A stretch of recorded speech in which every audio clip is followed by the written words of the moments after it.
शन्नो मित्रः शं वरुणः शन्नो भवत्वर्यमा शन्न इन्द्रो बृहस्पतिः शन्नो विष्णुरुक्रमः नमो ब्रह्मणे नमस्ते वायो त्वमेव प्रत्यक्षं ब्रह्मासि त्वामेव प्रत्यक्षं ब्रह्म वदिष्यामि ऋतं वदिष्यामि सत्यं वदिष्यामि तन्मामवतु तद्वक्तारमवतु अवतु माम् अवतु वक्तारम् ॐ शान्तिः शान्तिः शान्तिः।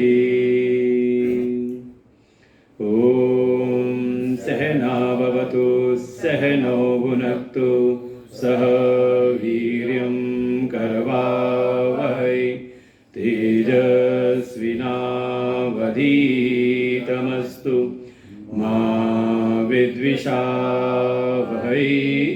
ॐ शान्तिः शान्तिः शान्तिः।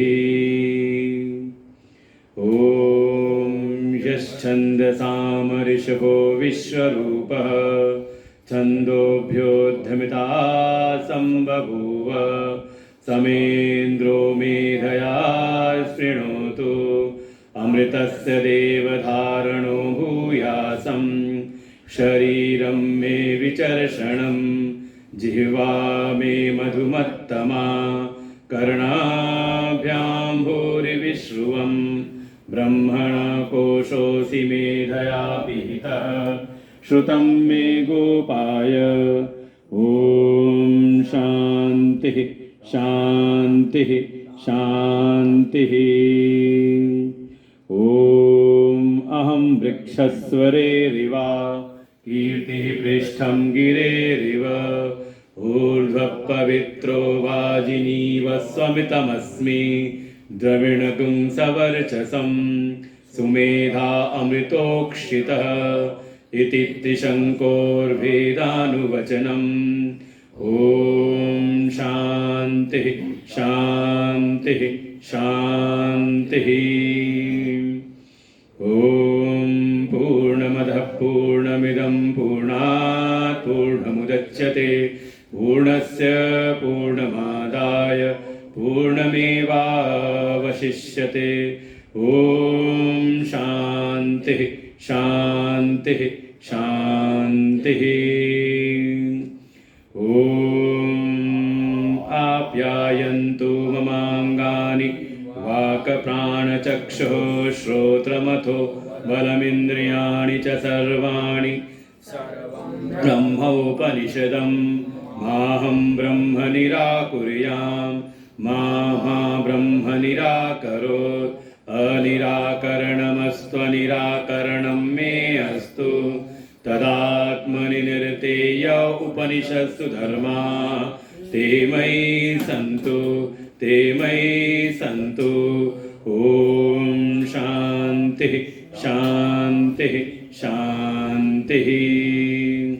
ॐ वाङ् मे मनसि प्रतिष्ठिता मनो मे वाचि प्रतिष्ठितम् आविर्मयेधि वेदस्य म आणीस्थ श्रुतं मे मा प्रहासीरनेनाधीतेनाहोरात्रान् सन्दधाम्यरितं वदिष्यामि सत्यं वदिष्यामि तन्मामवतु तद्वक्तारमवतु अवतु माम् अवतु वक्तारम् अवतु वक्तारम् ॐ शान्तिः शान्तिः शान्तिः ॐ भद्रं नो अपि वातय मनः ॐ शान्तिः शान्तिः शान्तिः ॐ भद्रं कर्णेभिः शृणुयाम देवाः भद्रं पश्येमाक्षभिर्यत्राः स्थिरैरङ्गैस्तुष्टुवागुंसस्तनूभिः व्यशेम देवहितं यदायुः स्वस्ति न इन्द्रो वृद्धश्रवाः स्वस्ति नः पूषा विश्ववेदाः स्वस्ति नस्तारक्षो अरिष्टनेमिः स्वस्ति नो बृहस्पतिर्दधातु ॐ शान्तिः शान्तिः शान्तिः ॐ यो ब्रह्माणं विदधाति पूर्वं यो वै वेदांश्च प्रणोति तस्मै तं हदेवम् आत्मबुद्धिप्रकाशं मुमुक्षुर्वै शरणमहं प्रपद्ये ॐ शान्तिः शान्तिः शान्तिः ॐ नमो ब्रह्मादिभ्यो ब्रह्मविद्यासम्प्रदायकर्तृभ्यो वंशऋषिभ्यो महद्भ्यो नमो गुरुभ्यः सर्वोप्लवरहितः प्रज्ञानघन प्रत्यगर्थो ब्रह्मैवाहमस्मि ब्रह्मैवाहमस्मि नारायणं पद्मभवं वसिष्ठं शक्तिं च तत्पुत्रपराशरं च व्यासं शुकं गौडपदं मान्तं गोविन्दयोगीन्द्रमथास्य शिष्यं श्रीशङ्कराचार्यमथास्य पद्मपादं च हस्तामलकं च शिष्यं तं तोटकं वार्तिककारमन्यान्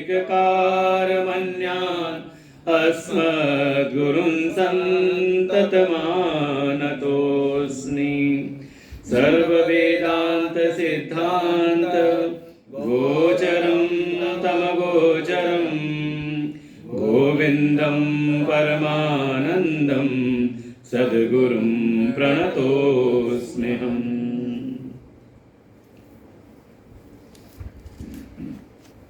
कल के श्लोकों का फिर से एक बार पाठ कर लेते हैं। 195 हाँ 196 से गुरुर्वाच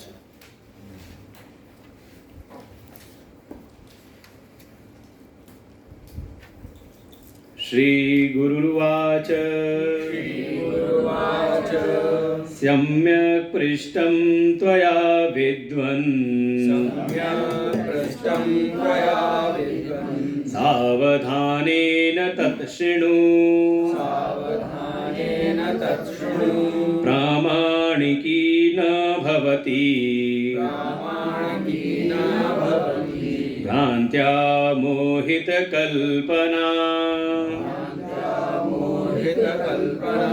भ्रान्तिं विना त्वसङ्गस्य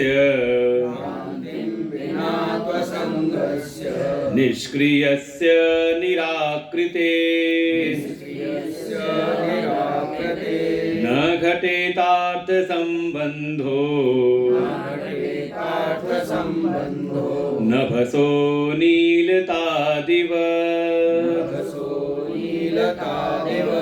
स्वस्य द्रष्टु निर्गुणस्य क्रियस्य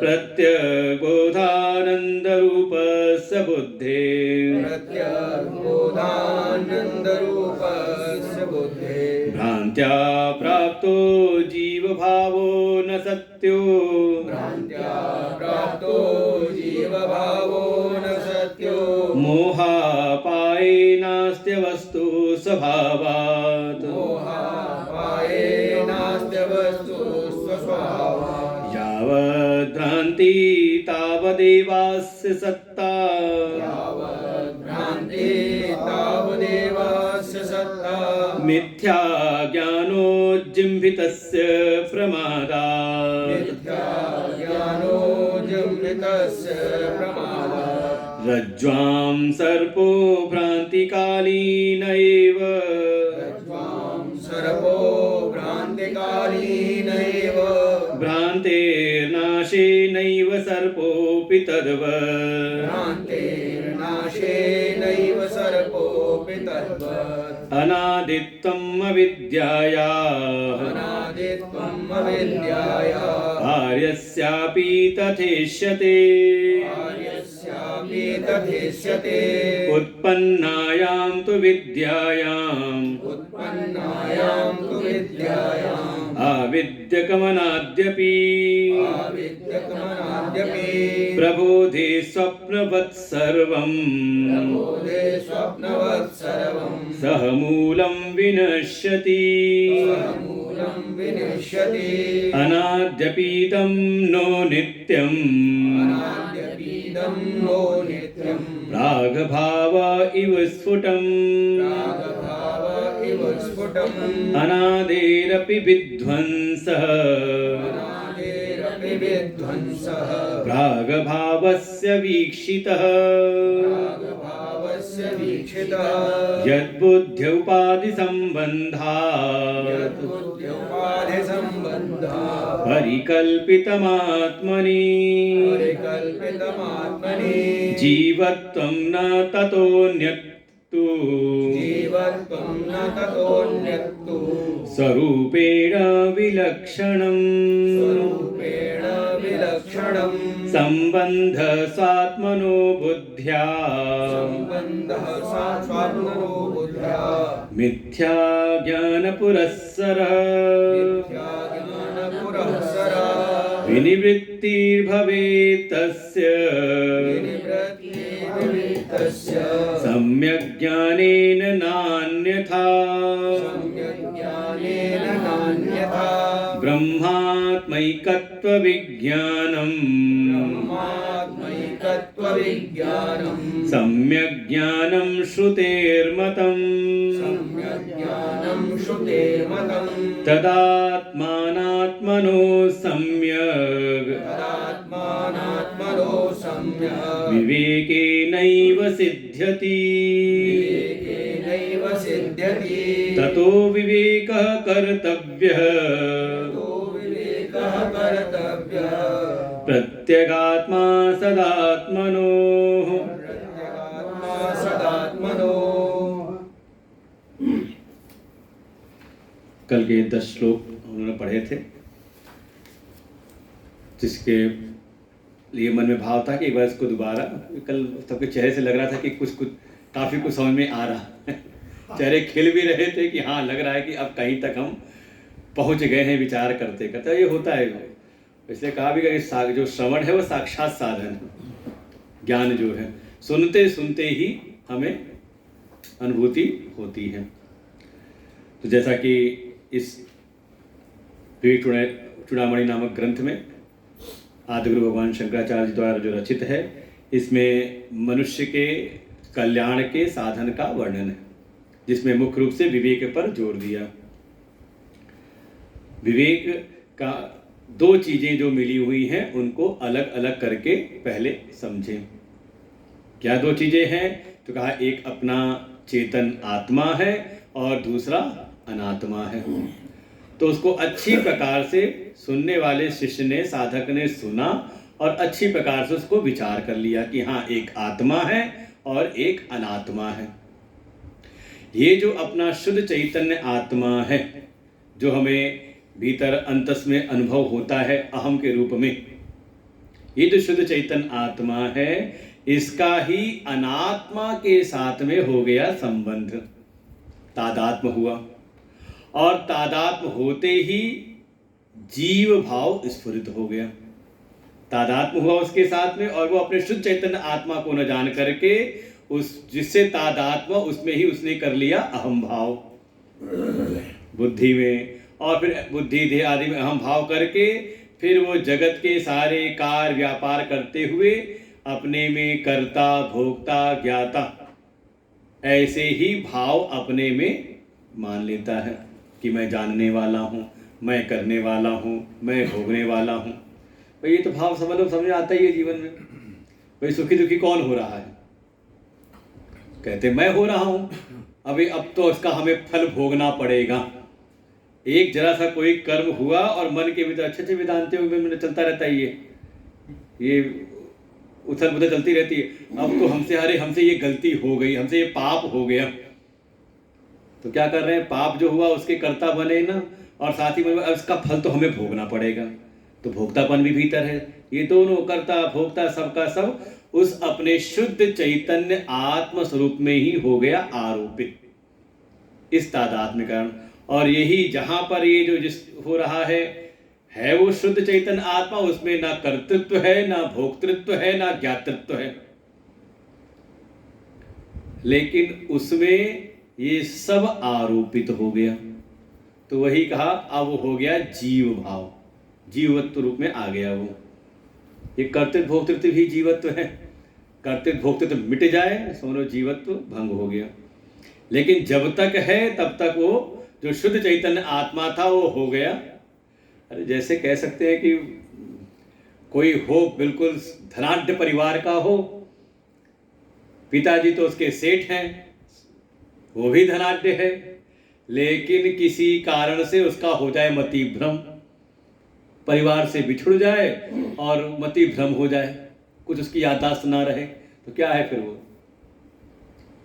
हो सकता है अपने को फकीर मान ले, फिर कुछ नहीं मेरे पास है। और ऐसा तो देखने में नहीं तो अपने जीवन में ही अनुभव कर सकते हैं।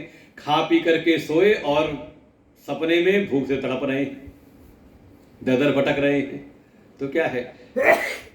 कहीं ना कहीं ना समझे कारण उस सपने के कारण हो रहा है, भ्रम के कारण। तो ऐसे ही उस शुद्ध चैतन्य आत्मा में, जिसमें किसी प्रकार की कोई सीमाएं नहीं है, कोई उसमें परिच्छिन्नताएं नहीं है, लेकिन उसमें ही ये परिच्छिन्नताएं सीमाएं ये सब का सब उसमें आरोपित हो जाती हैं, और वो हो जाता है जीव भाव में, और इसी कारण से उसका फिर संसार में संसरण होता है। तो ये सब बात तो उसको समझ में आ गई। बस मन की तरह ये प्रश्न उत्पन्न हुआ कि अगर ये तादात्म्य के कारण हो रहा है जीव भाव, तो आत्मा भी अनादि और अनंत है, और ये जिस उपाधि से तादात्म्य होकर के, बुद्धि आदि उपाधि से तादात्म्य होकर के, संबंध होकर के जो जीव भाव आ रहा है, तो ये उपाधियां भी तो कैसी हैं? माइक है, माया से उत्पन्न है। तो माया अनादि है, तो उसके कार्य भी अनादि है। भाई माया से उत्पन्न होने वाले उसके जो कार्य हैं वो भी अनादि हैं। तो आत्मा भी अनादि है, अनात्मा भी अनादि है, और दोनों के संबंध से जीव भाव उत्पन्न हो रहा है, तो ये भी हो गया अनादि। बस संदेह ये आया कि जो अनादि हमने सुना था कि जो अनादि होता है वो उसका अंत नहीं होता। तो जैसे आत्मा अनादि अनंत है, फिर ये उपाधि माइक उपाधियां ये भी अनादि अनंत है, तो ये संबंध भी होता रहेगा, तादाद भी होता रहेगा। तो जीव भाव है, इसका भी तो अंत संभव नहीं लगता ना, फिर ये भी अनादि और अनंत हो जाएगा। फिर फिर मुक्ति की बात कहाँ से कैसे होगी? मुक्त कैसे होगा फिर ये? अगर सब अनादि अनंत है, इसका नाश संभव नहीं है, तो ये अंत कैसे होगा इसको? ये जो मन के भीतर एक संदेह उत्पन्न हुआ, श्रद्धा पूर्वक शिष्य ने पूछा, तो आचार्य गुरु रूप में उसको फिर उसका निरूपण कर रहे हैं। पहले तो थोड़ी उसकी प्रशंसा की कि आपने बड़ा अच्छी बात पूछी है, तुम बड़े विद्वान हो गए हो, कम से कम आत्मा अनात्मा का विचार तो कर लिया तुमने। नहीं तो बहुत सारे संसार में तो लोग आत्मा अनात्मा को अलग समझते ही नहीं, सब एक ही भाव चल रहा है। तुमने बड़े अच्छी प्रकार से सत्संग स्वाध्याय विचार करके तुमने आत्मा अनात्मा को अच्छी प्रकार से जान लिया है।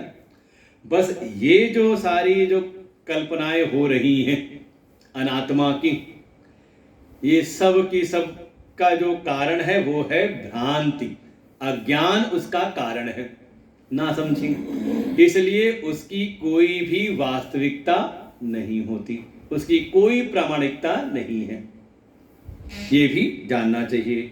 और आगे इसी बात को फिर कह देते हैं कि वो जो आत्मा है कैसा है, तो उसके लक्षण बताए कि वो नित्य असंग है। असंग क्यों है? क्योंकि संग के लिए दो की आवश्यकता है ना,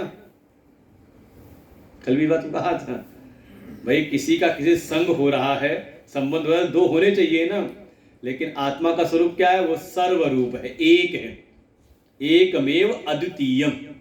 एक कहने के साथ में दूसरे की कल्पना ना हो जाए तो कह दिया अद्वितीयम, दूसरा उसके जैसा कोई है ही नहीं, दूसरा है ही नहीं। जहां पर जब दो है नहीं तो उसका फिर किससे संग होगा?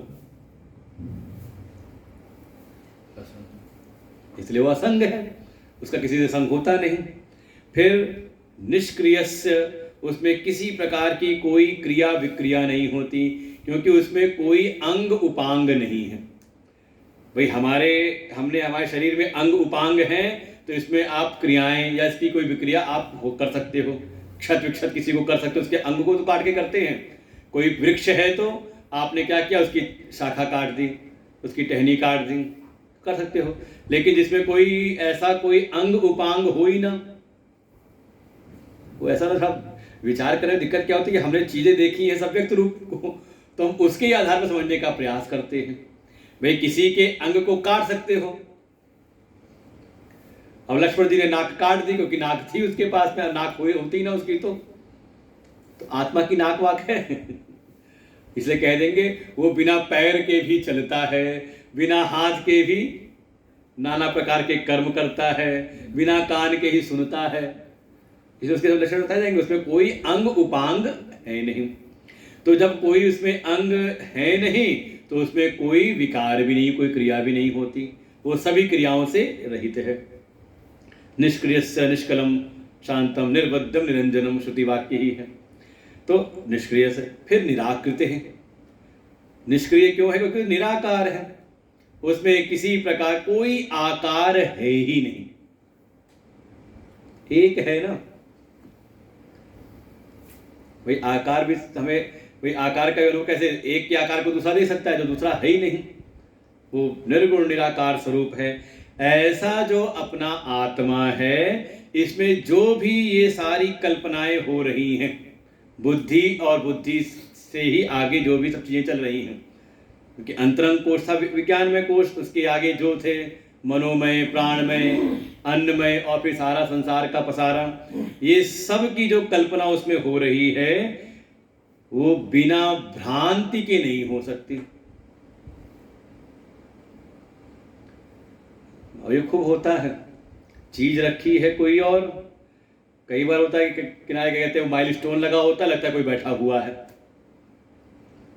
आदमी बैठा हुआ है, कोई चोर तो नहीं है वहां पर।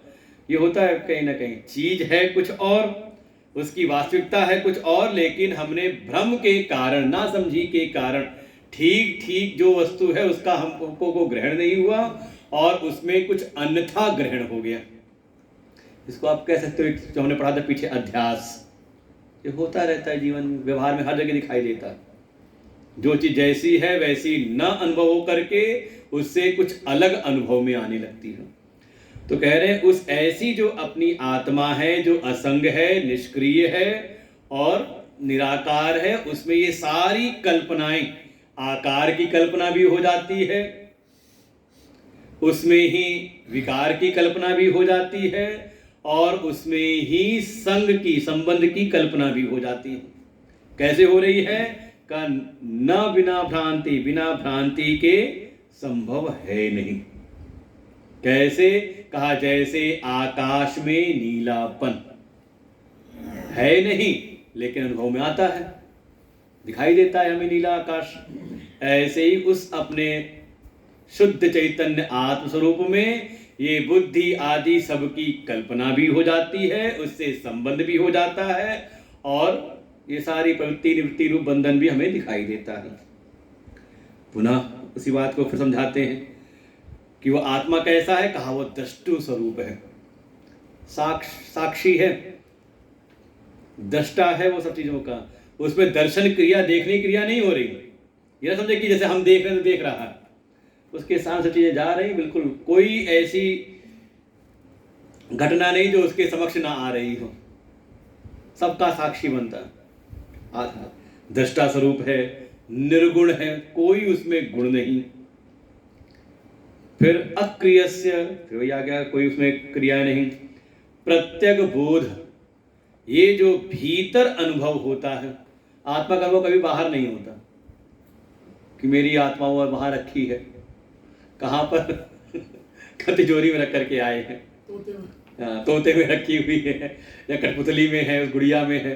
वो किसी ने ऐसे ही कहा, सुनाया कि कहीं पे कोई क्लास चलती थी, वेदांत की गुरुजी सुनाते थे, उसमें कोई एक साधक शिष्य ऐसा था जिसने सुना और सुन करके जा करके श्रवण किया, फिर एकांत जाके युक्ति मनन किया और ध्यान अवस्था में निध्यासन करते हुए उसको अपने आत्म स्वरूप का अनुभव हो गया। 5-10 साल बाद वो पुनः भ्रमण करते आया गुरुजी के गुरुकुल में वापस। देखा गुरुजी वैसे ही सुना रहे हैं व्यास पे बैठ करके, और सामने उसके जो सहपाठी साथ में थे वो सब बैठे वहां फिर सुन रहे हैं, और चर्चा चल रही है आत्मा की, ब्रह्म की। उसको बड़ा आश्चर्य हुआ। वो जाके सबके सीने पे हाथ रखता है, टटोलता है, हाथ रख के आगे बढ़ जाता है, फिर दूसरे पे रखता है, फिर तीसरे पे रखता है, फिर चौथे पे रखता है। गुरुजी को ठीक लगा नहीं, क्या के बीच में विघ्न कर रहा है, क्या कर रहा है, बीच में अवरोध कर रहा है, चल किनारे जाके बैठ अगर सुनना है तो। क्या सबके सीने पे हाथ रख के टटोल रहा है, क्या देख रहा है बीच में, सबको डिस्टर्ब कर रहा है यहाँ पर। उसने कहा मैं डिस्टर्ब नहीं कर रहा, मुझको आश्चर्य हो रहा है, मैं देखना चाह रहा हूँ ये जितने लोग बैठे इनमें आत्मा है कि नहीं। क्योंकि आप वही गुरुजी हैं जिनकी कृपा से मुझको अपनी आत्मा का अनुभव हो गया, और इतने सालों से सुनते चले आ रहे हैं, सबके सब सुनते चले आ रहे हैं, इनको आत्मा अनुभव नहीं हुआ, अभी तक ऐसे ही सुन रहे हैं। तो मैं देख रहा हूं इनमें आत्मा है कि नहीं, तो कहीं आत्मा बाहर तो रख करके नहीं आए हुए हैं। तो कह रहे हैं कि आत्मा का अनुभव भीतर ही होता है, अहम रूप से। मैं हूं, जब आपने कहा मैं हूं तो कहीं ना कहीं अंदर भाव होता है। तो कैसा है वो आत्मा? प्रत्येक बोध स्वरूप है, अपने अहम रूप में ही। इसलिए आत्मा का इदम रूप से अनुभव, और जिसका भी आपको इदम रूप से अनुभव हो रहा है वो समझ लो वो सत्य नहीं है। अब यहाँ पे बड़ा कठोर होकर समझना पड़ता है। फिर इस आधार पे जो ये बाह्य दर्शन की बात करते हैं ना, तो समझ लो कहीं ना कहीं अधूरापन है उसमें, वो नित्य नहीं होगा जो भी बाहर दर्शन हो रहे हैं। इसलिए भगवान जब अपने स्वरूप का वर्णन करेंगे तो अहम रूप से करते हैं। अहमेवा समेवाग्रे नान्यद् सत परम पश्चात हम यदि तच्च यो विशिष्येत सोस्मि हम। अहम रूप से, क्योंकि चेतन का जब भी अनुभव होगा अहम रूप से ही होगा, प्रत्यक्ष रूप से ही होगा। अपने भीतर अनुभव हो गया तो उसके आधार पर उसको लगता है जैसे मैं हूं वैसे ही सब आत्म रूप है। ध्रुव जी स्तुति करेंगे भगवान के दर्शन के बाद। यो अंतः प्रविश्य मम वाच मिमां प्रसुप्ताम संजीवयत शक्ति अखिल प्रसुप्ताम। कहा हे प्रभु मैं जान गया हूं आप कौन हैं। भगवान के दर्शन सामने हो रहे हैं प्रत्यक्ष रूप से, चतुर्भुज रूप में भगवान नारायण प्रकट हुए हैं, लेकिन स्तुति क्या करते हैं कि आप कौन हैं? यह अंतः प्रविश्य, जो भीतर मेरे स्थित होकर के मेरी सकल इंद्रियों को, मेरे सारी जितने भी करण हैं इनको जो चेतन कर रही हैं, आपके उस भीतर वाले अनुभव। और वही जो भीतर होकर के वही सारी अखिल धरा में, अखिल शक्तियों के रूप से सब में विद्यमान हैं आप। तो प्रत्येक बोध स्वरूप, और साथ ही उसमें एक आनंद रूपता हो, आनंद स्वरूपता। ऐसे अपने आत्मरूप जो साक्षात दृष्टा स्वरूप है, निर्गुण है, निष्क्रिय है, प्रत्येक बोध स्वरूप है, आनंद स्वरूप है, ऐसे अपने उस आत्मा में स्वस्य अपने भीतर ही अपनी बुद्धि से ही, जिस आत्मा से बुद्धि आदि उत्पन्न हुए, कल्पित हुए हैं, उस बुद्धि, कल्पित बुद्धि से। अच्छा ये बात समझ लीजिए, एक बीमारी आजकल चलती है ना, ऊपरी बाधा। राजीव और प्रसाद जी बताएंगे कि वास्तविकता है कि हमने कहीं डिस्कस किया डॉक्टर से, तो कहीं ना कहीं ये भीतर की एक है कि वो अपनी ही एक आइडेंटिटी को बाहर क्या कहते हैं प्रकट कर लेता है, कल्पित कर लेते हैं सब, और उससे फिर बात करते करते उसको इतनी महत्ता दे देते हैं कि बस वो उस पर हावी हो जाता है। ऐसे कुछ होता है ना। इसलिए ज़्यादातर ये जो घटनाएं होती उसी पर हैं जो थोड़ा दुखी हो, असंतुष्ट हो, थोड़ा हीनता जिसमें आ जाए, और कहीं ना कहीं शारीरिक में कहीं ना कहीं होता है उसको, शारीरिक में कहीं कहीं कुछ कमियां हो रही होंगी, हीमोग्लोबिन डाउन हो गया होगा उसका, बुद्धि को ऑक्सीजन नहीं मिल रही होगी, तो कहीं ना कहीं विटामिन की कमी होगी, कुछ है। और इतना क्या कहते हैं उसको पकड़ कर लेते हैं, कहते नहीं वो फिल्मों में दिखाते हैं अपने अक्स से बात कर रही हूँ, जैसे अपना एक अक्स प्रकट कर दिया। तो अपनी आत्मा से ही जो उत्पन्न हुई कल्पित हुई जो बुद्धि आदि है, इसलिए कहा सस्य बुद्धि भ्रांति, अपनी द्वारा ही अपनी उस आत्मा में ही सब उत्पन्न करके कल्पित करके और उसकी भ्रम में ही उस उत्पन्न करते उसी भ्रांति से ही जीव भाव प्रकट हो जाता है। बिल्कुल आता ऊपरी बाधा वाला है कि सभी को हो रही ऊपरी बाधा, तो देखें तो सभी उसी से त्रस्त है शुद्ध चैतन्य आत्मा है, और बन क्या गए, जो नहीं है वो अपने भीतर ही बना लिया। क्या बना गए, क्या जीव भाव बना लिया। सब लगता है सबके ऊपर ऊपरी बाधा है, जो दिखाई दे रहे हैं, जो ज्यादा मैं कर रहे हैं अभिमान है, सब ऊपरी बाधा से त्रस्त है, और दूसरे कहते थे कोई ऊपरी बाधा इसमें हो गई। हम तो नए शुरू में आए थे, किसी ने कहा उसमें ऊपरी बाधा है, ऊपरी बाधा क्या होता है, बड़ा धन्य है गूगल बता देता है। तो गूगल पे सर्च कर लिया ऊपरी बाधा, कभी सुना ही नहीं था ये सब बात की चीजें। भूत प्रेत तो सुना था, ऊपरी बाधा सुनी नहीं थी। तो देखा अच्छा, हमने कहा वो जो वहां भूत प्रेत कहते हैं यहाँ ऊपरी बाधा उसको कहते हैं। लगता है बिल्कुल वैसे ही है, हवा का चक्कर कि हाँ, तो एक हवा घुस गई है समझ लो, कि जो शुद्ध चैतन्य आत्मा है वो बन गया है जीव भाव में आ गया। न सत्य नहीं है। क्यों सत्य नहीं है? क्योंकि मोहापाय, जैसे ही ये अज्ञान जनित मोह का नाश होता है, तो ये वास्तव में सत्ता इसकी थी नहीं, इसकी वास्तविकता नहीं थी, अवास्तविक था, अवस्तु रूप था। क्योंकि ये स्वभाव से अवस्तु है, तो मोह के नाश होते ही इसका भी नाश हो जाता है। हमने बहुत पहले क्या कहते हैं ज्ञानेश्वरी का एक भाग था, पढ़ रहे थे, तो उसमें कुछ चर्चा थी आत्मा और माया की। तो उसमें माया को जो है अवस्तु नाम संबोधित कर रखा था, और माया का कष्ट यही था, वो जो माया से संवाद हो रहा है, तो माया का दुख यही था उसमें कि सारा पसारा, क्योंकि देखो आत्मा कुछ नहीं करती, सारा पसारा फैलाती है माया, सारा प्रभाव होता है माया का। लेकिन दुख क्या है? ये दुख समझ लो, आपको भी लगता हो कई बार, सब करने कराने व करते करते सब हम हैं, एहसान कोई मानता नहीं हमारा है तो नहीं। तो हमें जब वो पढ़ा माया वाली बात, जो उसको वो कई बार नोट किया हुआ डायरी में, कभी निकलेगा ढूंढूंगा कोई पुरानी डायरी में, तो पूरा वो पाठ में इतना अच्छा लगा कि उसको हमने नोट कर लिया। तो माया का दुख यही है कि वो सारा काम प्रसाद फैलाती है माया, लेकिन उसकी कोई सत्ता नहीं है। कोई उसको जब ढूंढने जाता है, देखो जिसमें कोई क्रिया नहीं, जो बिल्कुल निष्क्रिय है, निर्गुण है, निराकार है, जिसकी सत्ता एक बार अनुभव में भी नहीं आती, उसकी अगर कोई खोज करे, उसको अगर चाहे, तो उसकी प्राप्ति तो उसको हो जाती है। लेकिन जिसके कारण ये सारा पसारा जगत का हो रहा है, दैवी हेषा गुणमयी, ऐसी गुणमयी जो माया है, जिसके द्वारा सारा जगत उत्पन्न हो रहा है। एक रचई जग गुण बसता की, जिसके बस सारे गुण और सब कुछ रच रही है, उसकी खोज करने जब कोई जाता है, तो उसको माया नाम से कुछ मिलता ही नहीं है। क्या है? कहा वो अवस्तु है। वस्तु कौन है? वस्तु है केवल आत्मा।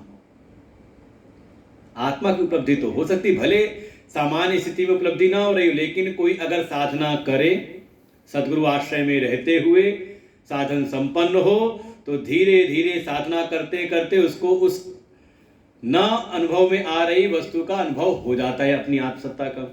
लेकिन कोई माया की खोज करने में लग जाए तो कहीं उसको न तो पूर्णता मिलती है, न कोई ठहराव मिलता है, बस चलता ही रहता है, क्योंकि वो अवस्तु स्वभाव उसका वो है ही नहीं, तो मिले कहाँ से। तो जो अवस्तु है एक समय अनुभव में आए तो उसका हो जाता है नाश, अज्ञान के नाश होते ही। इसलिए कब तक है, कहा जब तक ये भ्रांति चल रही है, जब तक आप भ्रम में जीवन जी रहे हो तब तक ही इसकी सत्ता है, माया की और मायाकृत जीव भाव की, तब तक इसकी सत्ता है, क्योंकि ये उत्पन्न हुआ है मिथ्या ज्ञान से। मिथ्या ज्ञान उज्मितस्य, प्रमादात, प्रमाद के कारण और मिथ्या ज्ञान के कारण इसकी उत्पत्ति हुई है। तो जब तक ये मिथ्या ज्ञान है, जब तक भ्रम है, भ्रांति है, तब तक इसकी सत्ता बनी रहती है। कैसे, कहा जैसे जब तक रस्सी का ज्ञान नहीं होता तब तक उसमें सर्प की प्रतीति, सर्प की भ्रांति हो जाती है, और जैसे ही भ्रांति मिटी तत्काल ही, तत्क्षण ही सर्प की प्रतीति गायब हो जाती है, फिर केवल रस्सी ही अनुभव में आती है, क्योंकि सर्प की वहां पर कोई सत्ता थी नहीं, सत्ता थी रस्सी की। ना समझी के कारण, अंधकार के कारण, अज्ञान के कारण, रस्सी के अज्ञान के कारण उसमें सर्प की प्रतीति हो रही थी। तो जब तक भ्रांति थी तब तक सर्प का भय भी था, हम भागने को भी तैयार थे, डंडा लेकर के, लाठी लेकर उसको मारने को भी तैयार थे, तो सब हो रहा था। लेकिन जैसे ही अनुभव हो गया रस्सी है, सांप नहीं है, तो सारी आपकी प्रवृत्ति निवृत्ति सबकी सब हो गई अपने आप ही शांत। तो जब तक है, जब तक यथार्थ का ग्रहण नहीं हो रहा, जब तक उस सत्य वस्तु, अपने सत्य आत्म स्वरूप को हम नहीं जानते और उसके अतिरिक्त अन्यथा को हमने ग्रहण कर रखा है, तब तक ही ये सारा पसारा चलता रहता है, कर्ता भोक्ता ज्ञाता। तो ये समझा दिया कि यहाँ तक। अब बात आगे समझाई अनादित्व के ऊपर, कि ये जो मन में एक शंका थी कि ये सब अनादि है, जो ये उपाधियों से संबंध हो रहा है सब अनादि है, तो ये इसका नाश हो नहीं सकता, तो ये तो बंधन भी अनादिकाल चलता रहेगा। तो आगे कहते हैं ऐसा भी कुछ नहीं है कि जो अनादि है उसका अंत नहीं हो सकता। इसे ब्रह्म को भी अनादि कहेंगे, आत्मा को भी अनादि कहेंगे, ये लेकिन ये दोनों कैसे हैं, ये अनादि है और अनंत है। लेकिन कुछ चीजें और अनादि कही गई हैं, कब से हैं कुछ पता नहीं, जिसके प्रारंभ का पता ना हो उसको हम कहते हैं अनादि। जैसे माया है, अविद्या है, इसकी चर्चा हम कई बार कर चुके हैं। किसी चीज को हम नहीं जानते तो कब से नहीं जानते, अनादि से। अनादि अज्ञान अनादि है, फिर इससे उत्पन्न हुआ जीव भी अनादि है, लेकिन ज्ञान से इन सब का अंत संभव है। ये स अंत है, शांत है, अनंत नहीं है, अंत से युक्त है। तो ये कह रहे हैं अनादित्वम अविद्यायाः कार्यस्यापि तथेष्यते।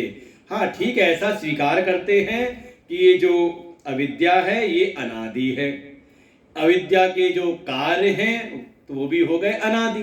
अविद्या के कार्य ये जो सारे जो प्रकट हो रहे हैं, विज्ञान में कोश, सूक्ष्म शरीर, और वही कारण है अज्ञान अविद्या, और उसके द्वारा सूक्ष्म और स्थूल, ये सब उसके कार्य हो गए। ऐसे ही विज्ञान में कोश, मनु में, प्राण में, अन्न में, ये सब क्या उसके कार्य हैं। तो ये सब के सब अनादि हैं, अनादि आप मानते हैं, इसको स्वीकार कर लेते हैं। लेकिन जैसे ही विद्या उत्पन्न होती है, उत्पन्नायाम तो विद्यायाम अविद्यकम अनाद्यपि, ये जो अविद्या से उत्पन्न उसके जो कार्य हैं अनादि होते हुए भी, का विद्या के उत्पन्न होते ही सह मूलम विनश्यति, वो समूल नष्ट हो जाते हैं। कैसे, का बिल्कुल वैसे ही जैसे जागते ही स्वप्न का जो पसारा है तत्क्षण ही नष्ट हो जाता है, उसकी कोई सत्ता नहीं रहती। लेकिन जब तक सो रहे हैं, स्वप्न में है, तो स्वकाले सत्यवद भाति प्रबोधे सत असद भवेत, जब तक सो रहे तब तक बिल्कुल सब सत्य लगता है। कई बार सपने में भी सोचते होंगे, कई सपने में भी ऐसा होता है, कई बार सपना देख रहे हैं और सपने में सोच रहे हैं कहीं मैं सपना तो नहीं देख रहा, तो चिकोटी कोटी कटवाते होंगे।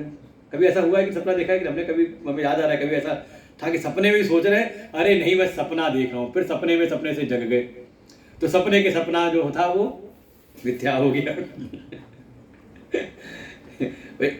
कल्पनाएं कितनी भी हो सकती है, कल्पना में भी लोग कल्पना बना के चलते हैं, न जाने क्या क्या बना के चलते हैं। स्वामी जी, इन बातों को व्यवहारिक रूप पर क्या चल रहा है?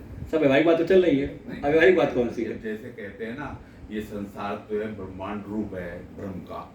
अब आप गलत चले गए, अब बाद में देखेंगे, चर्चा भी करने के पहले फिर से चल रहा है जो हम यही कह रहे हैं कि सारा ब्रह्मांड मिथ्या है। आप फिर लेके बैठ गए कि ब्रह्मांड सत्य है। यही तो बात है कि उसको हम सत्य मान के चल रहे हैं ना, बुद्धि में कहने बैठा लिया है सत्य, उसकी सत्ता को। यहाँ बार बार एक ही चीज आ रही है, ब्रह्म सत्यम जगन मिथ्या, कि आत्मा अतिरिक्त कुछ भी सत्य है ही नहीं।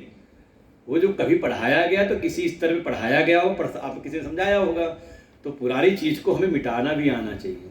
जैसे बचपन में एक बार पढ़ लिया था हमने सूर्य के उदय अस्त के बारे में, पूरब से उदय होता है, पश्चिम से अस्त होता है, जबकि ऐसा सारी व्यवहारिकता उसे सिखाई गई। वो कई बार करते हैं इसलिए कि आपके चरित्र में शुद्धि हो, आपका आचार विचार शुद्ध हो, सबके प्रति आप ब्रह्म भाव करके रहें। और वैसे ब्रह्म भाव करना कि ब्रह्म स्वरूप तो है ही नहीं, लेकिन जो हमारे भीतर कहीं राग हो रहा है, कहीं द्वेष हो रहा है, उसको शिथिल करने के लिए हम जीवन में ऐसा मानने को कहते हैं कि सब परमात्मा ही। तो वहां ये नहीं कह रहे जो रूप आकृति है वो सत्य हो गई, रूप आकृति को नहीं कह रहे, सब में चेतन है, सब चेतन स्वरूप ही हैं। वो भी आप ब्रह्मांड की रूप आकृति जो है, जो मिथ्यात्व है, उसको सत्य में पढ़ के बैठ गए ना। आत्मा अतिरिक्त, यही बार बार कही जा रही कि आत्मा अतिरिक्त जो कुछ भी है सब असत्य है। ब्रह्मांड का स्वरूप आ गया नहीं, स्वरूपतः वो सत्य है। नहीं, जो आप कल्पना कर रहे हो कि एक ब्रह्मांड ऐसा व्यक्त रूप में है, तो उसका मिथ्यात्व करना है, जगत मिथ्या। जो हम बार बार उस चीज को लेके आ रहे हैं ना, ब्रह्म सत्यम जगन मिथ्या। ये पहले विवेक की शुरुआती विवेक क्या है कि ब्रह्म ही एकमात्र सत वस्तु है, तद व्यतिरिक्तम सर्वम मिथ्या। इस शुरुआत में कहा था ये विचार करके। इसलिए यही सब है कि हम पुरानी चीजों को छोड़ नहीं पाते। जैसे अब हमने कहा ना, बचपन में पढ़ा था हमने सूर्य के उदय अस्त के बारे में, लेकिन अब जान गए तो अब नीला तो दिखाई दे रहा है आकाश, लेकिन अनुभव हो गया कि एक बार अनुभव कर लिया कि कुछ है नहीं, तो अब क्या है, दिखते हुए भी वही अभी आगे शब्द आएगा, निराश करना, बाध करना, यही कर्तव्य अभी आगे आएगा। तो प्रबोध होते ही जागते ही सब स्वप्न समूल नष्ट हो जाता है। फिर पुनः उसी जो बात कही थी, सब अनादि है, तो बंधन भी अनादि हो गया। तो बार बार कह रहे हैं अनादि अपि इदम नो नित्यम, अनादि होते हुए भी ये नित्य नहीं है। कैसे? प्राग भाव इविस्फुटम, बिल्कुल इस पर जैसे किसी चीज का प्राग भाव होता है और उसके उत्पन्न होते ही प्राग भाव का नाश हो जाता है। प्राग भाव कहा था कोई चीज अपने उत्पत्ति के पहले अभाव में थी, तो उसको कहा प्राग अभाव, पूर्व में जिसका अभाव था। ये शब्द है, टेक्निकल शब्द है हमारे न्याय शास्त्र के। प्राग भाव, प्रध्वंसा भाव, अन्योन्या भाव, अत्यंता भाव, ये सब कभी भी तर्क संग्रह इत्यादि जब पढ़ेंगे तो उसमें आएंगे शब्द ये सब। तो जैसे प्राग भाव अनादि है, कब से नहीं था कह नहीं सकते, अनादि, लेकिन उसकी उत्पत्ति हुई तो प्राग भाव का हो गया विध्वंस, अंत हो गया। तो वो भी था अनादि, लेकिन उसका भी नाश हुआ। अनादि अपि विध्वंस, अनादि होते हुए प्राग भाव का हम विध्वंस देखते हैं। जैसे मैं नहीं था, जन्म नहीं हुआ था मेरे शरीर का, लेकिन जन्म हो गया तो जो नहीं था, वो जो अनस्तित्व में था वो अस्तित्व में आ गया, तो नष्ट नाश हो गया उसका। फिर अब आते हैं सबको बिल्कुल उपसंहार करते हुए कि यद बुद्धि उपाधि संबंधात परिकल्पितम आत्मनि, जो भी बुद्धि उपाधि के द्वारा कल्पित हुआ था, जो भी संबंध आदि की कल्पना हुई थी, किसमें? अपनी आत्मा में। सब कल्पित हुई थी और उससे उत्पन्न हुआ था जीवत्व। तो आत्मा में सब कल्पना हुई है जीव भाव की, तो वास्तव में जीव है क्या जो अपने को अलग समझ रहा है? आत्मा ही है। जैसे मिट्टी में ही सारे जितने भी नाम रूप आकृतियां हैं उसकी कल्पना की है कुम्हार ने, उससे बनाया है। तो बनने के बाद सब क्या है वो?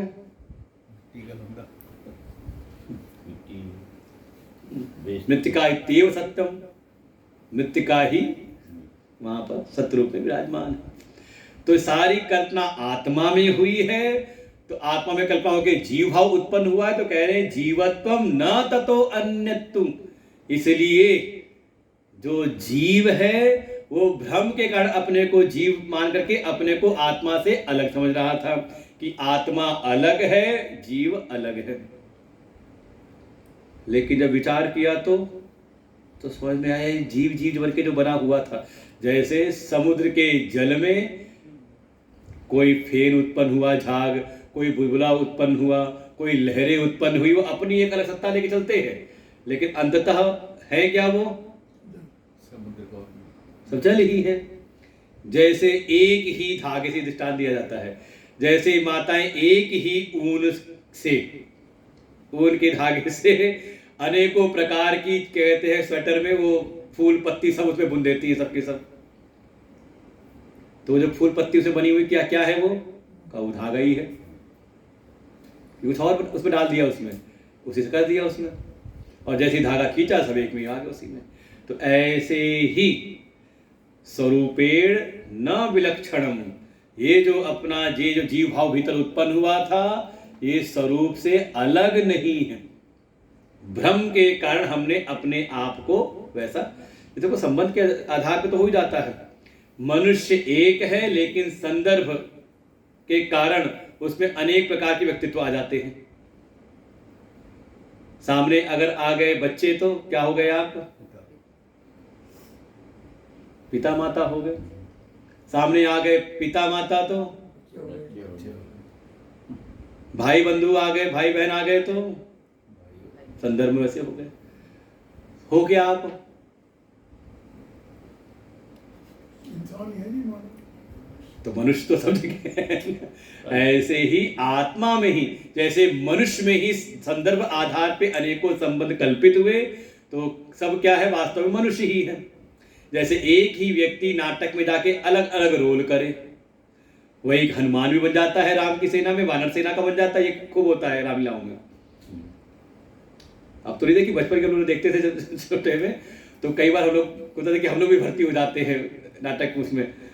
तो देखते क्या थे, वही बना है वानर सेना में भी, जब राम जी का दरबार लगा तो मुंह लाल करके आ गए, और जब रावण का दरबार लगा तो मुंह काला करके आ गए। होता है ऐसी बात, इतना मुंह लाल करे तो बंदर बन वानर सेना में हो गया, ऐसी करते हैं सब, लाल लाल लगा देंगे। और जब कहते रावण की सेना में लाना है तो कपड़े बदल दिए काले, और फिर कुछ भौं बना दी, बड़ी बड़ी सी भौं बना दी, काली काली सी, दिखा दिया कि हाँ कुछ है। कौन वास्तव में? कहा वो ना तो रावण की सेना का है ना राम की सेना का, वो है अलग एक मनुष्य। लेकिन कल्पना सब उसी में हुई है। जो रावण बना हुआ था वो भी मैं हूं, और जो वानर सेना में था वो भी मैं हूं। तो ऐसे ही आत्मा में सारी कल्पना हुई है जीव आदि की। तो जीव जो है वो वास्तव में आत्मा ही है। कल कितना समझाया था बगुला और हंस वाले से। इसलिए बार बार लक्षण प्रमाण के द्वारा हमें अपने को आत्मा जानना है। आत्मा जीव नहीं है कैसे, लेकिन जीव जो है वो आत्मा ही है, क्योंकि आत्मा असीम है, अपरिच्छिन्न है, और जीव सीमित है, परिच्छिन्न है। तो जो आत्मा है वो परिच्छिन्न नहीं है। नहीं जाना समझना है इस चीज को, ले जाना कि एक ही बात है।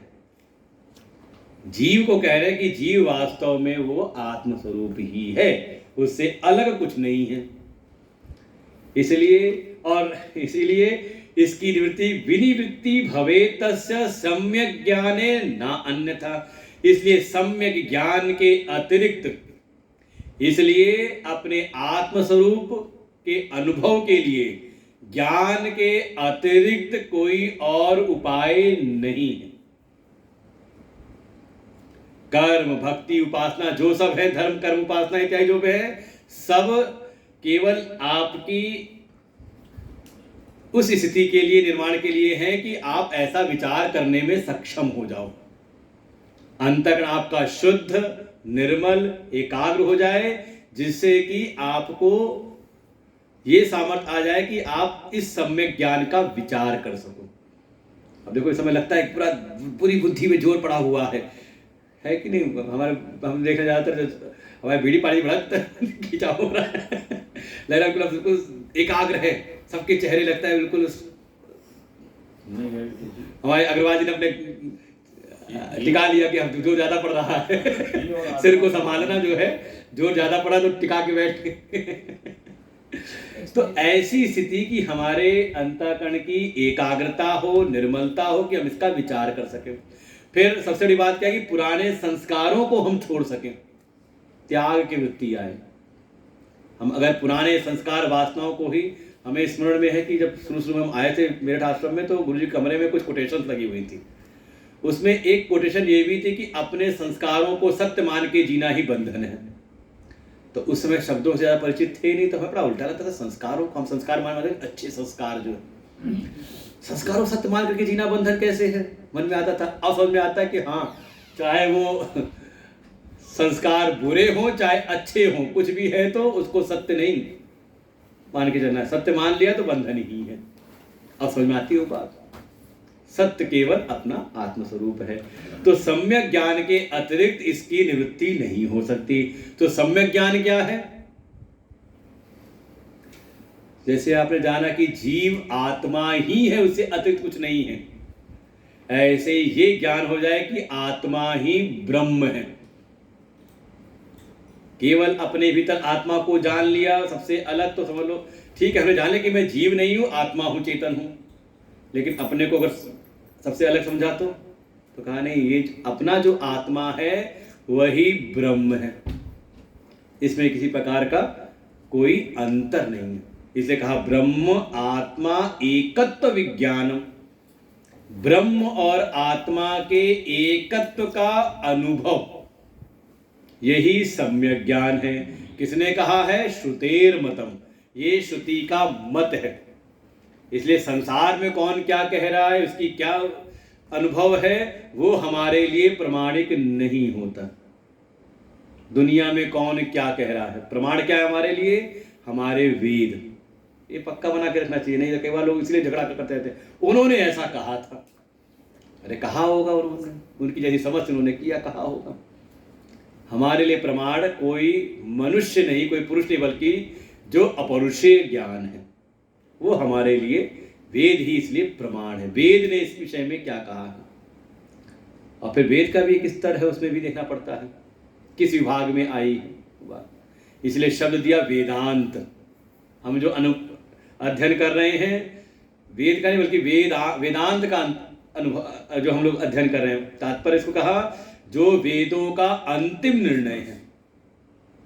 जैसे हमने 1 घंटे भाषण दिया और भाषण के बाद में कहा मेरी सारी बातों का ये मंतव्य था।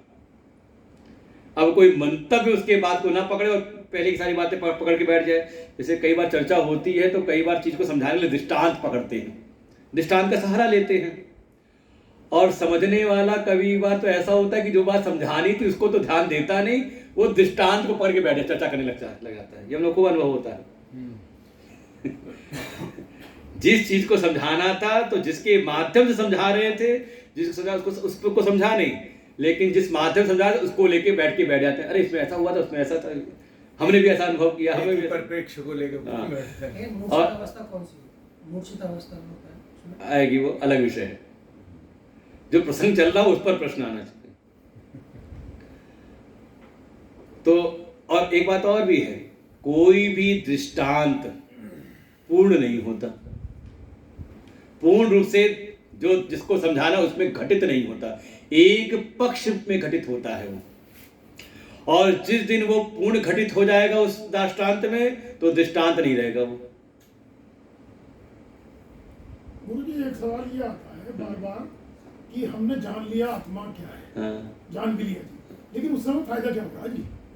अब ये हमने मोक्ष की प्राप्ति भी कर ली अगर, तो मोक्ष की प्राप्ति जब होगी जब शरीर छूटेगा जी। नहीं ऐसा कुछ नहीं, ऐसा ऐसा कहा ही नहीं। चलते चलते अच्छा, हमें तो पता नहीं चलने का जी इसीलिए। मोक्ष की प्राप्ति हुई नहीं हुई। क्यों नहीं होगी? वो अभी सब आएगा, लक्षण भी आगे बताएंगे। अभी 200 पहुंचे हैं, 590 कितने, 585 90 है। हाँ उतने क्योंकि मनुष्य बिना फायदे के तो कुछ काम करता नहीं जी। ऐसे हैं, तो पहुंचते पहुंचते समझ में आएगा, उसके फल भी आएंगे, इसलिए क्रम में आता है। अच्छा, फल है उसके। वहाँ तो 81 है ना? हाँ 580 में ज़्यादा आ रहा था। हाँ 581 हैं, अभी आधे पहुंचे हैं। फिर फायदा खत्म हो जाएगा। फायदा क्या? सबसे बड़ा फायदा यही है कि फायदा फायदा करना। ये तो प्रारंभ में सिखाते हैं कर्मयोग की साधना में ही, कि बिना फायदे के भी कर्म करना सीखो। अगर फायदे के लिए कर्म करते आ रहे हैं तो फिर दुनिया वाले जो कर रहे हैं और हमें अंतर क्या है साधक में और भक्त में?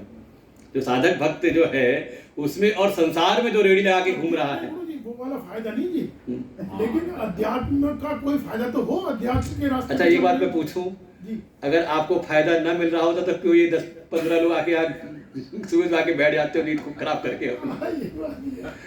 अगर फायदा ना मिल रहा होता ये तो है। तो कुछ चीजें ऐसी होती है, इसको कहते हैं मुंह का स्वादन वत, शांति। गूंगे के गुड़ का स्वाद कैसा होता है। कई बार आप कहते हो ना ये फायदा ऐसा है कि यही, इसलिए मैं कह रहा हूं ना कि अभी 200 पार हुए हैं, जिस दिन आएगा ना तो आपसे हम पूछ, आप भी कहोगे हाँ है, लेकिन किसी और समझाना, वो पूछे क्या फायदा मिला आपको, तो आप कहोगे तुम भी बैठ के 580 पढ़ो तो समझ में। तो हम लोग चल रहे थे। हाँ एक बात जो कही बीच में, ज्ञान हो गया आत्मा का, केवल जानना ही नहीं, इसलिए कह रहे हैं विज्ञान, ब्रह्मात्मिकत्व विज्ञान। आज समझ जिस दिन ये एकत्व का, और फायदा तो है ही हर जगह पे। हाँ बस ये हमें लगता है ना कि जैसा ज्ञान हमें हुआ है सबको क्यों नहीं हो जाता। भाई जैसे हम सड़क पे चल रहे हैं अपने नियम से, लेकिन दूसरा अगर नियम से का पालन नहीं कर रहा तो हमारे मन में व्यवहारिक में आता है कि फिर हमें क्यों करना, ये आता होता है, फिर हम भी ऐसे चले, हमें क्या फायदा, हम नियम से चल रहे हैं। तो इसी वृत्ति से मुक्त होना है। समझ हमारे भीतर, जैसे घर में कोई समझदार है तो सबकी अपेक्षा उसी से बनती है। अब दूसरा गलत कर रहा है तो इसका मतलब ये नहीं कि हम भी गलत रास्ता पकड़ लें, हमें अपनी निष्ठा को बढ़ाना है। इसलिए हमारे आचार्य श्री शर्मा आचार्य जी का एक वाक्य है, हम सुधरेंगे। हमने क्या बना रखा है, दुनिया सुधर जाए फिर हम सुधरेंगे। तो ना कभी दुनिया सुधरती है और ना कभी हम सुधरते हैं। तो हमें अपना कल्याण करना है। आप खा रहे हो तो किसका पेट भरने के लिए, पड़ोसी का, अपने लिए, अपना ना। तो ऐसे ही आत्म कल्याण, अपने कल्याण के लिए।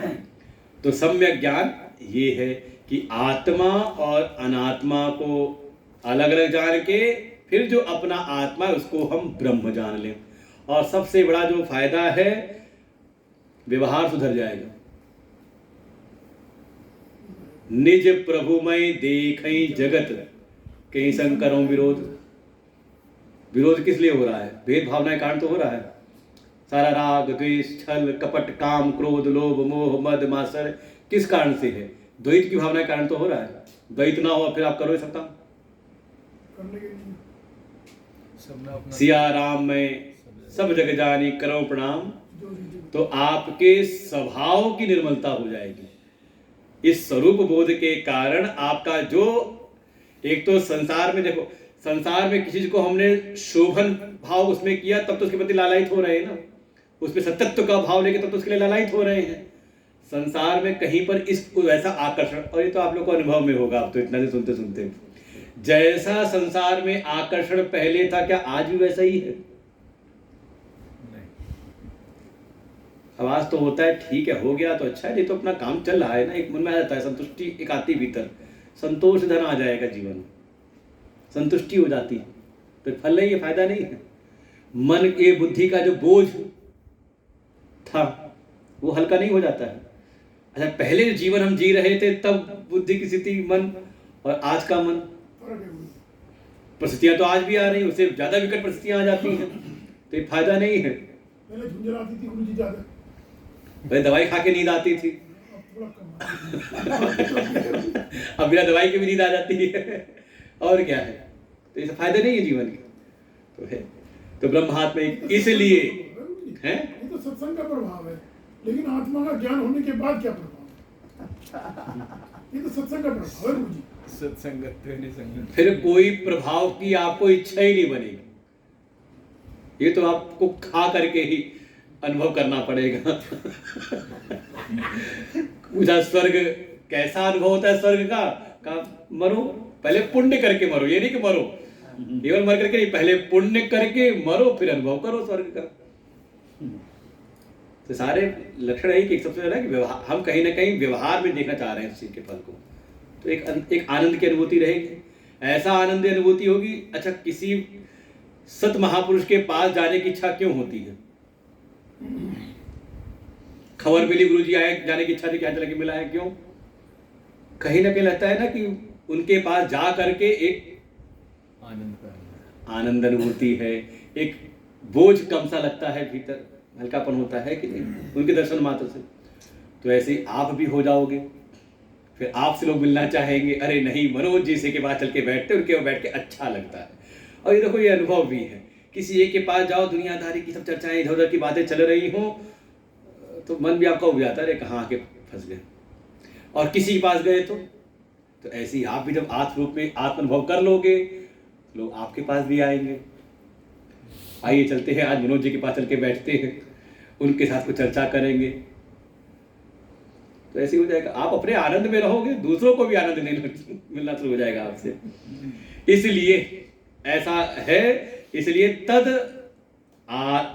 माने उस ब्रह्मात्मैक विज्ञान के लिए ही आत्मा अनात्मनः सम्यक विवेकेन सिद्ध्यति।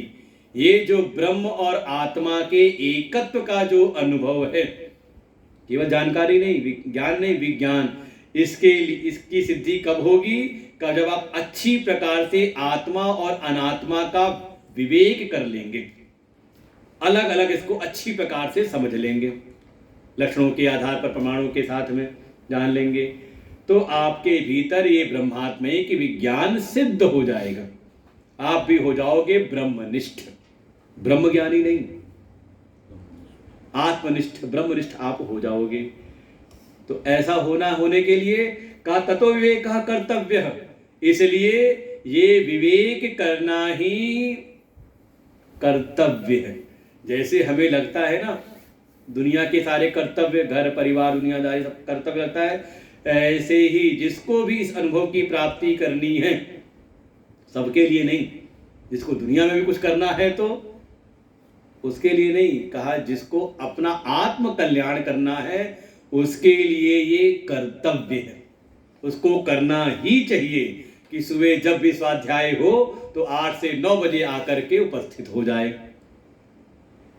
उसके लिए कर्तव्य है, उसके लिए करना ही चाहिए। उसको क्या करना चाहिए? फिर प्रत्यक आत्मा असत आत्मनु, देखो हमने दोनों ग्रंथों में देखा, इसमें करें तो अलग इस तरह से है, वाले ग्रंथ में देखेंगे चिन्ह मिशन वाले, तो वहां पे हो जाएगा प्रत्यक आत्म सदात्मनु, सदात्म ने रखा है उसमें, क्योंकि आत्मा को आत्मा नहीं क्या आत्म, प्रत्येक आत्म सदा आत्मनु, तो वहां पे अर्थ अलग हो जाएगा।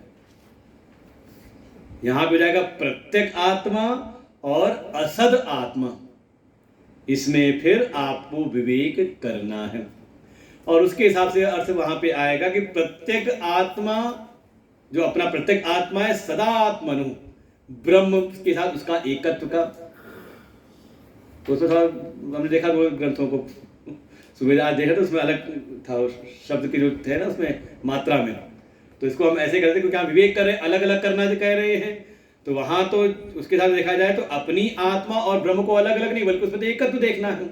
तो यहाँ के हिसाब से हो जाएगा प्रत्येक आत्मा असद आत्मनु, जो अपना प्रत्येक चैतन्य आत्मा है और जो उससे अतिरिक्त जो असत आत्मा है अर्थात अनात्मा है, इसका आपको विचार करना ही चाहिए।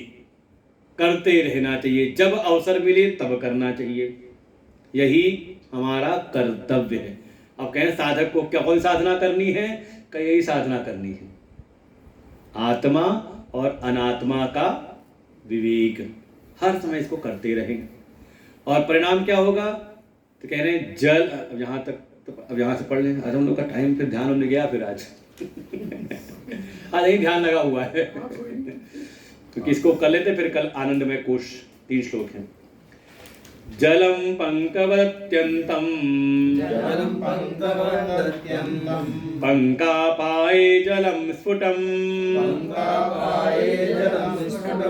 यथा भाति तथात्मापि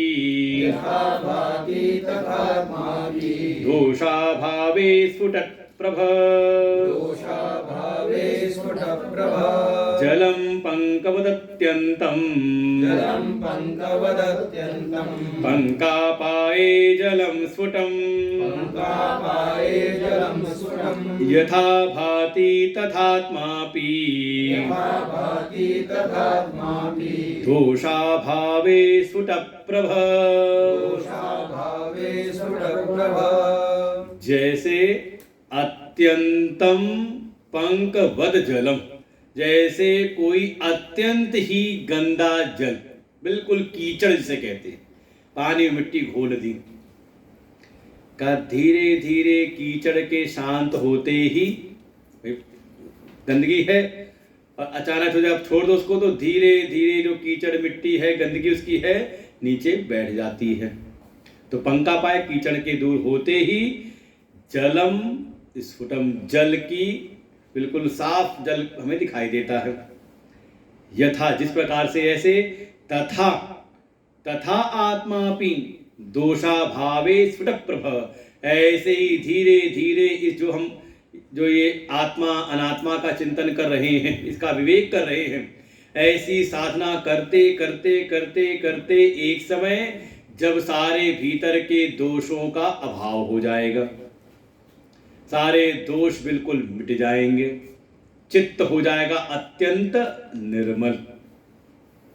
ऐसे दोषों का अभाव होते ही आत्मा स्पष्ट रूप में आपको अनुभव होने लगेगी। होती ही धीरे साधना करते करते, कभी ध्यान गए, कोई विषय नहीं लगा, बड़ा अच्छा आज लगा। तो जैसे जैसे दोषों का अभाव होता जाएगा, आपकी स्थिति आगे बढ़ती रहेगी। आगे फिर कह रहे हैं, इसीलिए असन्निवृत्तौ तु सदात्मना स्फुटं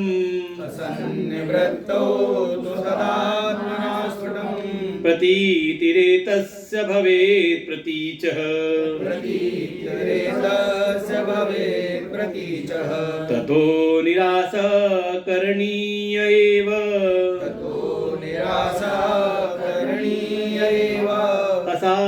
असदात्मनः साध्वमादिवस्तुनः असन्निवृत्तौ तु सदात्मना स्फुटं प्रतीतिरेतस्य भवेत् प्रतीच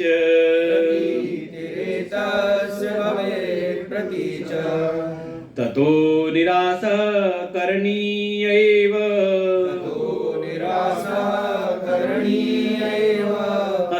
असदात्मनः साध्वमादिवस्तुनः। उसमें भी दिमाग वाले, उसमें पढ़ा था हमने वाले, तो उसमें भी ऐसे था, वहां पे होगा एव सद आत्मना, लेकिन हमारे वाले में एवा जोड़ रखा है, एवा सद, तो एव असद आत्मना नीचे वाली पंक्ति में, उसमें होगा एव सद आत्मना, चिन्ह मिशन वाले कह रहे हैं। अब देखो साधना करते करते असन्निवृत्तौ, जो आपने असद आत्माओं का जो अनात्मा है उसका विचार करते करते धीरे धीरे जैसे जैसे उसकी निवृत्ति होती जाएगी, सदात्मना स्फुटम, वो जो सद आत्मा है वो स्पष्ट होती जाएगी। जैसे कहा, जैसे गंदगी बैठती चली गई तो जल साफ प्रकट होने लगा, ऐसे ही निरंतर साधना के द्वारा, निरंतर इस विचार के द्वारा, विवेक के द्वारा असत की निवृत्ति होने पर सद आत्मा स्फुट हो जाता है। और प्रतीतिरेतस भवेद प्रतीचि, इसकी जो प्रतीति होती भीतर होने लगती है प्रत्येक आत्मा के रूप में। प्रतीचि मतलब प्रत्येक आत्मा रूप में भीतर अनुभव होने लगती है स्पष्ट रूप से, साफ साफ। अभी क्या है, थोड़ा धुंधा धुंधा सा होता है, कभी तो हुआ फिर कभी उलझ गए उसमें। बिल्कुल स्पष्ट अपने आत्म स्वरूप का अनुभव होता है। इसलिए ततो मतलब इसलिए अब कह रहे हैं कि निष्कर्ष कर रहे हैं कि क्या साधना क्या करना है। ततो निरासः करणीय एव, इसलिए बाध करना, निराकरण करना ही हमारा मुख्य कर्तव्य है, करने योग्य। किसका निराश करना है? असद आत्मनः साधु अहम आदि वस्तुना। ये असद आत्मना अनात्मा, अनात्मा क्या है का अहम आदि, ये जो अहंकार, फिर अहंकार के साथ में बुद्धि, मन, इंद्रिय, देह और बाहर जगत के विषय, इन सारी असद वस्तुओं में को इनका ही धीरे धीरे साधु माने अच्छी प्रकार से इनका बाध करना है, इनका निराकरण करना है। जो बहुत पहले एक शोभन बुद्धि से बनी थी, अब शोभन बुद्धि इसमें नहीं बनानी है। हम कई बार क्या है, जीवन व्यवहार में कॉम्प्रोमाइज कर लेते हैं अपने सद्गुणों से। ये होता है कई बार। कम से कम इतना रहे, चाहे स्थिति परिस्थिति कैसी भी रहे, चाहे संसार में कुछ करें कुछ ना करें, लेकिन एक चीज पक्का रहे कि अपने आत्म स्वरूप की प्राप्ति से कोई कभी समझौता नहीं करना।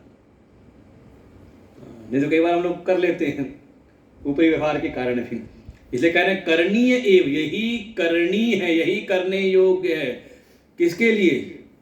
जो आत्म कल्याण करना चाहता है, जो साधक है, जो भक्त है, जिसको अपना आत्म कल्याण करना है, मोक्ष की प्राप्ति करनी है, उसके लिए ही यही कर्तव्य है, प्रधान कर्तव्य है।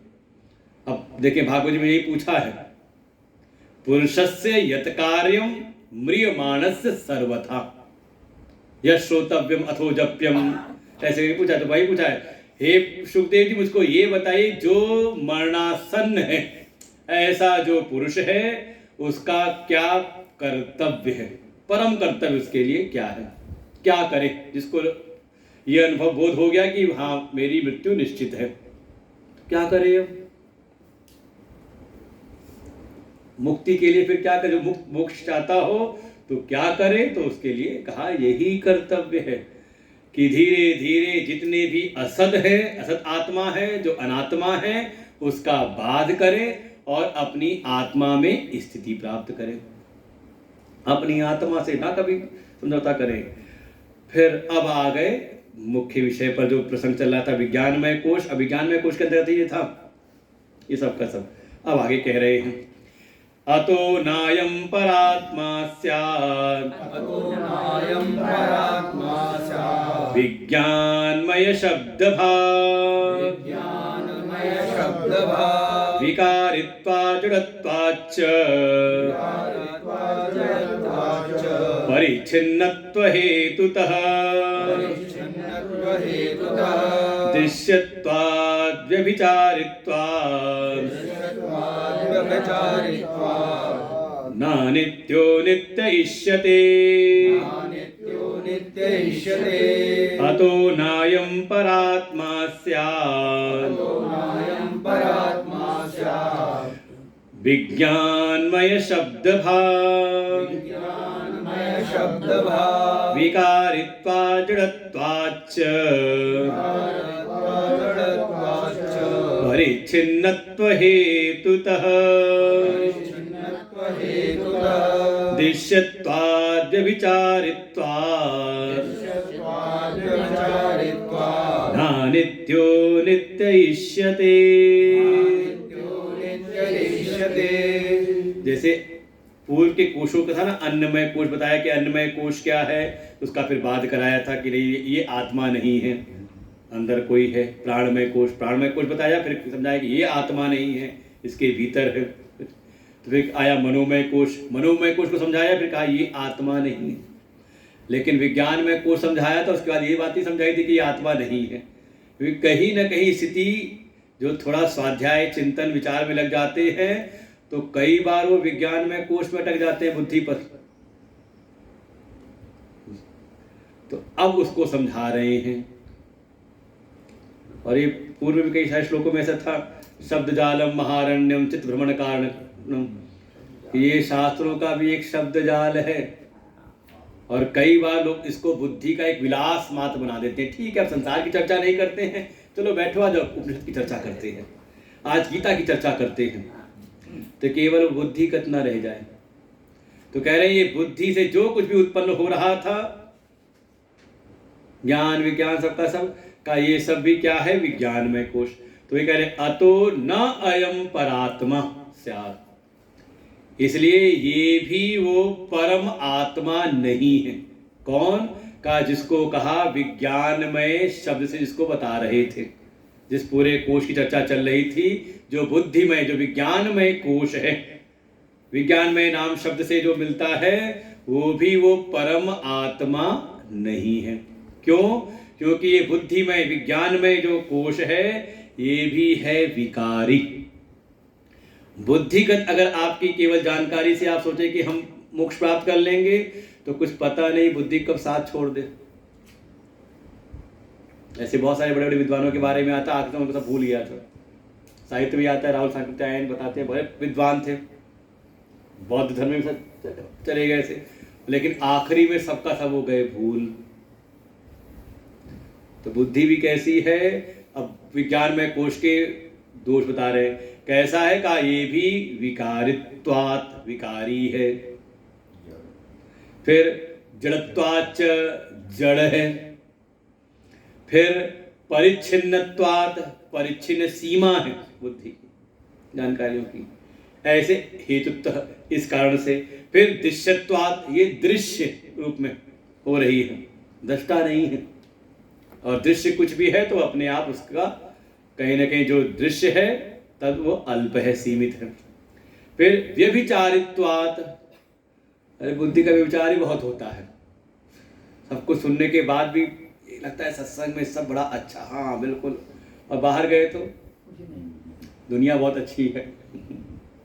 कब व्यभिचार हो जाए कुछ पता नहीं। व्यभिचारित्वात्, और सबके सब कैसे हो गए? ये सब लक्षण से कहा ये सब है अनित्य, और अनित्य के द्वारा नित्य की प्राप्ति नहीं हो सकती। आखिरी बात यही कही।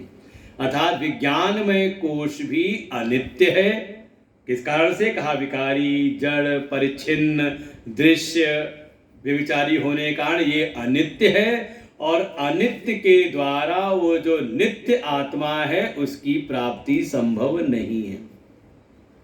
इसीलिए ये बुद्धि के भी परे जाने का मार्ग है। मन बुद्धि वहां तक लेके जाते, लेकिन उसको भी एक समय उसका भी त्याग करना पड़ता है, तब आप अपने आप स्वरूप में स्थापित होते हैं। साधन है ये, साधन नकार भी सकते, शुरुआत इसी के द्वारा करनी है। जैसे जिस साधन से आप आए यहाँ तक सत्संग भवन तक, तो आपने क्या किया? सत्संग में प्रवेश करने के लिए साधन को भी आपने छोड़ दिया। तो ये विज्ञान में जो बुद्धि में जो कोश है, ये भी एक सीमा तक आपको पहुंचाने के लिए है, अर्थात विचार कराने के लिए साधन है, लेकिन आपको इन विचारों के द्वारा फिर निर्विचार की स्थिति में अपने आत्म पे स्थित होकर के स्थापित होना है कि हमें अपने स्वरूप का बोध भी रहे। कोई विचार नहीं है, कोई संसार का भान नहीं हो रहा, लेकिन अपने स्वरूप का भी अभाने की बिल्कुल ही यही अंतर हो गया। जो पूछे मूर्छित में क्या, उसको अपने आप का भी अनुभव नहीं। एक्टिव क्या रहता है? आत्मा एक्टिव रहती है। अब वो फिर अभी आपको कुछ दिन और चर्चा करनी पड़ेगी, चिंतन करना पड़ेगा। आत्मा को हम बार कहने कि वो चेतन है, वो अचेतन कभी हो ही नहीं रही। शरीर अचेतन हो गया, हाँ वो कह लीजिए। आत्मा चेतन, तभी आदमी जिंदा है। मूर्छित में, सुषुप्ति में ठीक है, निर्विषय अवस्था तो है, लेकिन अपने स्वरूप का बोध नहीं। स्वरूप का बोध भी है, लेकिन विषय सब के सब बाध रूप है। जैसे आकाश अब देखने के बाद भी वो नीलिमा हमारे चित्त में आती है तो बाधित रूप में, और वो छतरी के रूप में नहीं है कि हाँ कोई उल्टा तवा रखा हुआ, कढ़ाई रखी हुई है, बाधित रूप में दिखाई देती। तो ऐसे ही हो जाता है। संसार में रहते हैं, जैसे कोई नाटक में रोल करे तो नाटक को सत्य ना मान ले। उन्होंने बड़ी अच्छी बात कही थी, एक लाइन पंक्ति कही थी, वो चित्त में बैठ गई थी हमारे राजू संगारी जी ने। कुछ एक सत्संग था तो वहाँ पर अंतिम उन्होंने कुछ बात बोली तो उसमें एक लाइन बोली कि जीवन व्यवहार ऐसा करो जैसे सब नाटक है। जानते हुए भी कुछ सत्य नहीं है, लेकिन फिर भी अपना व्यवहार हम अच्छे से कर रहे हैं। ये है वेदांत की महिमा। फल बिल्कुल ज़्यादा सत्यत्व वाली भावना नहीं बनती इसकी संसार के प्रति। तो व्यवहार ऐसा करो जैसे सब नाटक है, और नाटक ऐसा करो कि जैसे सब बिल्कुल सच है। कोई ना जान पाए कि हाँ आप नाटक कर रहे हो। और देखा है महापुरुषों के जीवन में, उनके चित्त में किसी प्रकार की, अब जो उनको उपलब्धि करनी थी उपलब्धि तो हो गई उनको। यम लब्धा न परम लाभम, वो उस तत्व की प्राप्ति कर चुके जिसकी उपरांत कुछ और प्राप्त करने की इच्छा नहीं है। लेकिन वैवाहिक जगत में वो हर एक चीज को बिल्कुल ध्यान से देखते हैं। नाटक ऐसा करते हैं कि सब लगता है अरे गुरु जी बिल्कुल हमारे जैसे हम सोचते हैं वैसे गुरु जी करते हैं। अंतर क्या है फिर हम इनमें? तो लोग भ्रमित हो जाते हैं, लेकिन वो भीतर से भ्रमित नहीं होते। हो गया। कल पढ़ेंगे आनंदमय कोश। हमने सोचा आनंदमय कोश पूरा कर लेंगे, फिर कुछ आगे बढ़ा जाएगा आत्मा तक पहुंचने के लिए। तो 4 में 3 दिन है, किया जाए। हाँ, कोई टाइम का बाउंड तो है ही नहीं कितने दिन पूरा करना है। जब समय मिलेगा तब आके बैठ जाना है, शुरू कर देना है। ओम पूर्णमदः पूर्णमिदं पूर्णात् पूर्णमुदच्यते पूर्णस्य पूर्णमादाय पूर्णमेवावशिष्यते। ओम शांति शांति शांति। हरि ओम। श्री गुरुभ्यो नमः। हरि ओम।